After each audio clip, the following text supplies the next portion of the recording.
စာအိမ်နဲ့ဦးလန်းချောင်းယောဂရှိတဲ့အတွက်ဒီကဗီဒီယိုဖိုင်လေးကိုနားထောင်ပေးပါဒီကဗီဒီယိုဖိုင်ထဲမှာဆိုတော့စညိုကအဟာရနဲ့ပတ်သက်တဲ့အသိပညာဗဟုသုတလေးတွေကိုစညိုကစာအုပ်နဲ့ဖတ်ပြပေးသွားမှလည်းဖြစ်ပါတယ်ရှင်စညိုနဲ့အတူတူ live ဖတ်ကြည့်ကြပါမယ်ရှင်အာဟာရရဲ့အရေးကြီးပုံပေါ့နော်ဒါကြတော့စညိုတို့အစားအစာမှရေးတဲ့ခန္ဓာကိုယ်အတွက်လိုအပ်တဲ့စွမ်းအင်ကီလိုရီတဲ့ထွက်ရှိတဲ့လုပ်ငန်းစဉ်တွေကိုသူအရင်မှတူဖြည့်ပြီးပေါ့နော်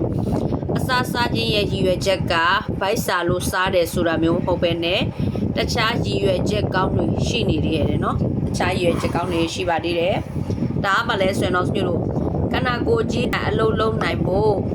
ကလေးငယ်တွေနဲ့မိကိုယ်ဆောင်မိခင်တွေမှာဆိုရင်တော့ခန္ဓာကိုယ်တိဆောက်ဖို့ကြည်ထွားဖွံ့ဖြိုးဖို့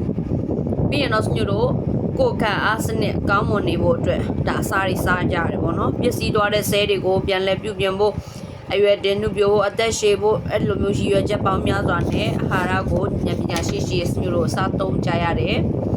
အရေးကြီးတဲ့အာဟာရဓာတ်တွေကိုစညိုဖတ်ပြပေးမယ်ပေါ့နော်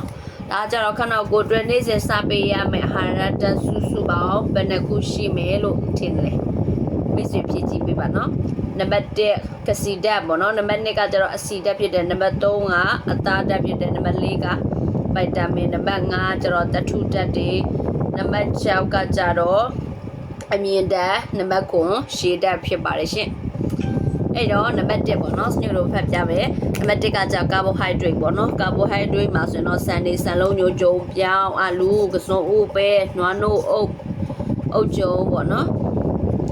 အုတ်ကြုံရခန်းဝါချိုတတ်ပါတဲ့အသီးတွေပေါ့နော်ဒါတွေကဆိုရင်တော့ကစီဓာတ်ပါဝင်တဲ့စားတွေဖြစ်ပါတယ်ဒါကျွန်တော်တို့နိုင်ငံမှာတဲ့အာရှနိုင်ငံတွေမှာဆန်ကိုအဓိကစားပြီးတော့တဲ့အနောက်နိုင်ငံတွေကတော့ဂျုံကိုအဓိကထားပြီးစားကြတယ်ကစီဓာတ်ကိုကာဘိုဟိုက်ဒရိတ်လို့ခေါ်ပြီးတော့ဒီသူ့မှာပေါ့နော်ကာဗွန်ရေမော်လီကျူးနဲ့တခြားဓာတ်ပေါင်းတို့ပါဝင်တယ်တခြားဓာတ်ကခန္ဓာကိုယ်အတွက်စွမ်းရည်အရင်းမြစ်ဖြစ်အသုံးပြုရပါတယ်ကစီဓာတ်စားသုံးမှုလွန်ကဲရင်ကစီဓာတ်ကိုအစီအဖြစ်ခန္ဓာကိုယ်မှာတူလောင်ထားပါတယ်ဒါကြောင့်မို့ကစီဓာတ်စားသုံးမှုများလာတဲ့လူတွေရင်များလာမယ်ဆိုရင်တော့လူကဝလာနိုင်တယ်နော်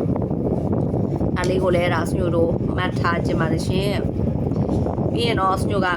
ဝိတ်ချခြင်းတဲ့လူတွေမှာတဲ့ကစီဓာတ်ကိုလုံးဝမစားဘဲနေတာမျိုးဒီကီတိုစားတဲ့လူတွေမှာကစီဓာတ်ကိုပါတယ်ဆိုရောက်ရှော့စားတာမျိုးလုပ်ကြတယ်တဲ့အဲ့ဒီကမှလုံလောက်တဲ့ကယ်လိုရီမရရှိလို့လူကပိန်သွားနိုင်တာပဲပိန်သွားနိုင်တယ်ပေါ့နော်အဲ့မဲ့စွမ်းရည်ကယ်လိုရီလုံလောက်လို့ရေရှည်ကျန်းမာရေးအတွက်တော့မကောင်းဘူးတဲ့သူလည်းနည်းနည်းပါးပါးလိုအပ်တယ်ပေါ့နော်ကစီဓာတ်ကိုတန်တင်းရုံစားပေးပါလွန်ကဲစွာမစားရဘူးကစီဓာတ်လုံးဝမစား